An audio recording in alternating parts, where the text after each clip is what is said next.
Alright, welcome back. We are go for another round of Gundam Breaker. Now, as you can no doubt see, American Made has made some upgrades. I dumped the high power laser cannon for the flight backpack, and I've also changed out a few of its arm parts and weaponry, as well as some leg upgrades. However, I've not done any new missions. I was only doing these previous ones to get the Norma cleared status so I could go forward.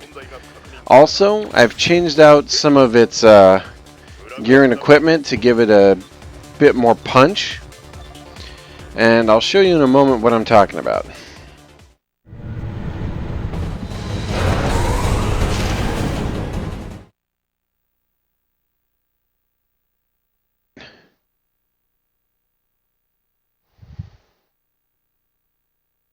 Now, as I made mention last time, one of my favorite weapon types in the game is the whip type.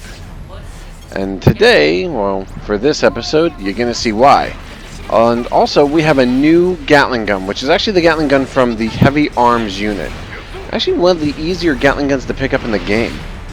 Now, there is something I need to point out. With certain models of Gatling guns, you cannot use a shield. You won't be able to equip them if you try to mount a shield, because they themselves are a shield. Haha! Taste my human machine guns. Daka daka daka, bitch. You know what else is daka daka? Boom! Beam cannon in your face. Now that's a different beam cannon than the heavy beam cannon I was using. That one doesn't do as much damage overall, but can be used much more frequently and generates a ton of hits.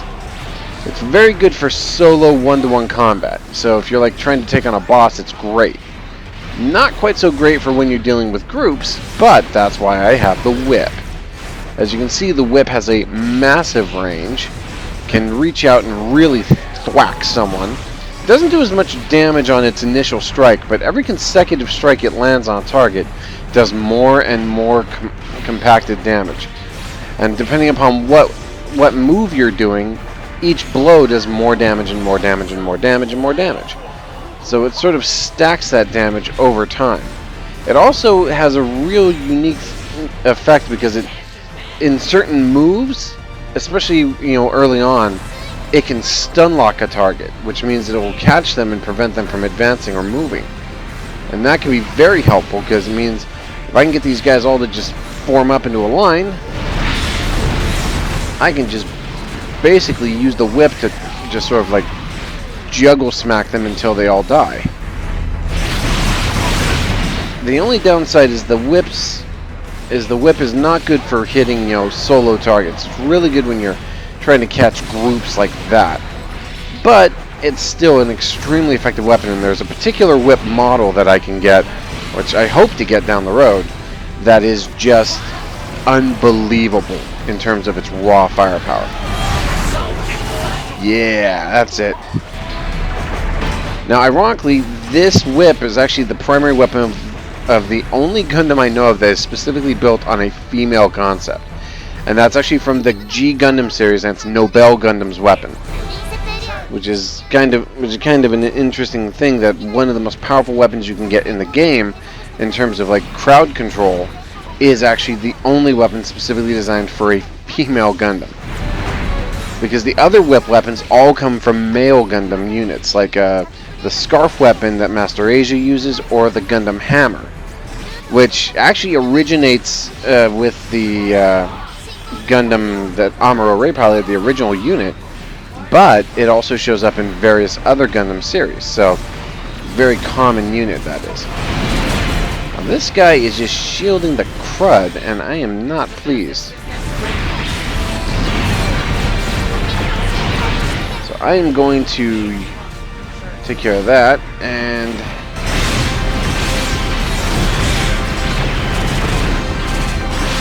one of the best things about the whip is that you can literally like juggle people with it, and it will literally hold them in the air while it hits them. So for example, I'll catch this guy, pull him in with that, and he takes boatloads of damage. The only real disadvantage that the whip has in terms of, like I said, in terms of its combat abilities, is that it's not good against like one-on-one weapons with a lot of power, like a double-handed sword, for example. You know, you'll rush in with a whip and start lashing, and the one blow from a double-handed will break you out of it. So it's a balancing act like anything else in a game like this, but properly armed and properly equipped, it can be one of the best weapons in the game, hands down. And I personally love using it because it's a great way to keep space and distance against your enemies. Oh, he just took my arm off. Which is bad because the arm also happens to carry my freaking shield, so can't have that. Didn't matter there. Because once my Gatling gun locks on, you die. This, like I said, this Gatling gun is a different model. It's much bigger, much more powerful. So you can do a lot more damage with it. It's not perfect for that purpose because it does have its limitations like any unit does. But it can be great, especially when you catch an enemy and can pin him down. You can just concentrate the fire and just wail on him. You also combo it with other special attacks, like having it with the turn A arms can be an amazing combination, though admittedly it has its limitations. Oh, and parts all over the place. I think we're done with this area. I'm going to recharge and rearm, and I believe it's, well, hopefully it's boss time. I should hope at this point it's boss time. No, more freaking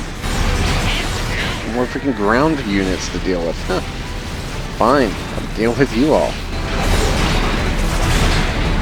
You cannot stop me. I'm pulling the Devo on you. Whip it good. And anyone who is not alive in the 80s has no idea what I was just talking about. And that makes me sad.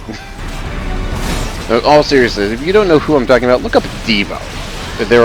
They were like an alternative rock group of sorts.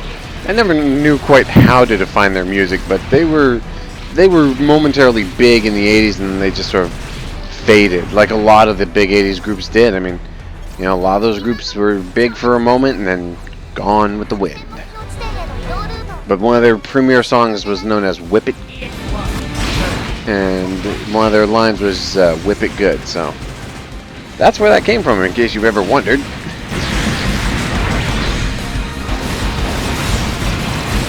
There's a Z Gundam around here who is apparently a massive threat, but I am too busy fighting off these henchmen to care.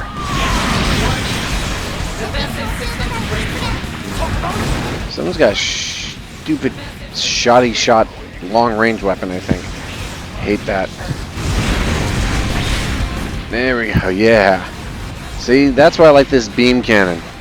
It can instantaneously change the dynamics of a fight because it will just more or less take an opponent out of any attack he's doing and put him on the ground. And it often will break parts off instantly as well, so it can be advantageous. Between it and the Gatling gun, you can usually just sit back and pick off enemies from a distance. I mean, heck, watch this. I get to the Z Gundam, watch how much damage this Gatling gun does. Against these low-grade ace units, it's actually one of the better weapons you can get.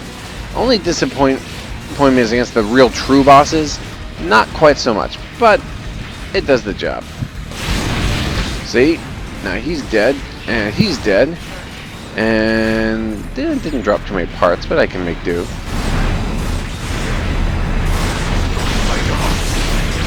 Yeah, like I said, one of the best things about this game is finding your combination. And once I get the actual Gundam hammer, you'll see, you know, some interesting combinations come out of it. Doggone, you and that stupid shield will not protect you. Your shield will not protect you against that. Freaking bullets in your chest. Oh, Christ, that was a bazooka shot, wasn't it? You know what? Okay. You just really irked me off. You're dead.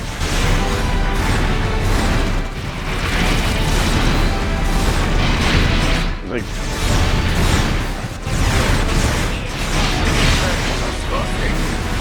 trying to freaking break your... God, die! There we go. Now you're done. You're done. You're done. 10,000 point bonus just for killing that punk. Don't know what is making these guys so freaking powerful, but I cannot allow that to continue, so...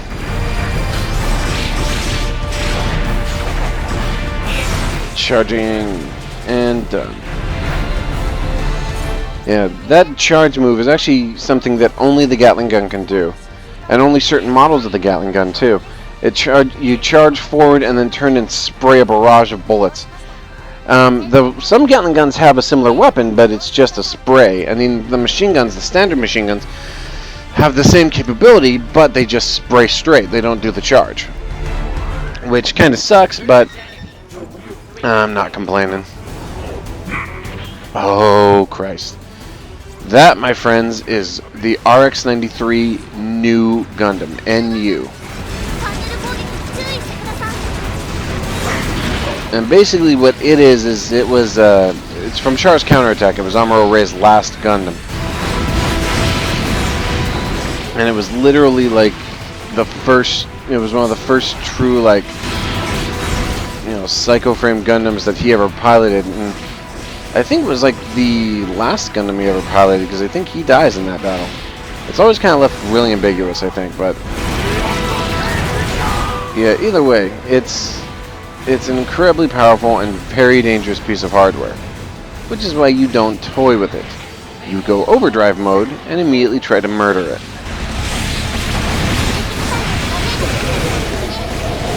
You also make sure to use every trick in the book. And here's the best thing about it, is with all these little guys hovering around trying to back him up, you can literally just wail on him and they'll get caught in the crossfire.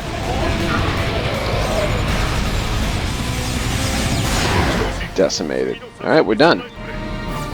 And we did get some new Gundam parts, and some of the new Gundam parts can be pretty effective, so we'll look into those when I get the chance. But we Norma cleared that like a boss. And we've reached OS version 15, so I can use some of those awesome parts I've got, including, I think, the IWSP is now available. So we'll get some parts, we'll get some backpack, head unit, arm unit, leg unit, dual sabers. Ooh, those dual rifles. I'm hoping to get a good dual rifle link, because I'd like to have one for later, but that'll do for now. Alright. And we've cleared over 500 grand in GP, so we're doing okay in that, I think. Not enough for all of the really good stuff, but a good start. But we'll go ahead and check to see what we've got, and I think that'll do it for this episode. I know some of these have been longer than others, and that's just depending upon how much time I have to record, but let's see what we've got. It is, a new Gundam headpiece. Not bad. Some boosts. Definitely a new Gundam leg piece with some definite boosts. I think this one's even higher rank. Not really. Alright, the new Gundam shield, which is actually pretty powerful, but it's costly, so I probably won't use it. New Gundam bazooka, Mark II model bazooka, which is good. The Z Gundam arms, which, it's okay. Oh my god, I know those. Those are from 00. They're from Gundam 00, and they're the 00 Susanoo swords. Not the Riser swords, but Susanoo swords. Very cool and very powerful, but using them comes with certain costs. I do like the double laser rifles, which is nice, and some generic backpack junk. I can never get the new Gundam backpack in regular play for some reason. I don't know why. It doesn't matter. Alright, so I will go ahead and set about the process of updating with some of those level 15 parts we have. And then the next time, when we return for the next level, we'll see if we can't show our enemies a new level of terror as they cower before the awesome power of the American-made Gundam. I will see you all next time. This is Mega Mac Cat, signing off, folks. Hope you join me for the next episode.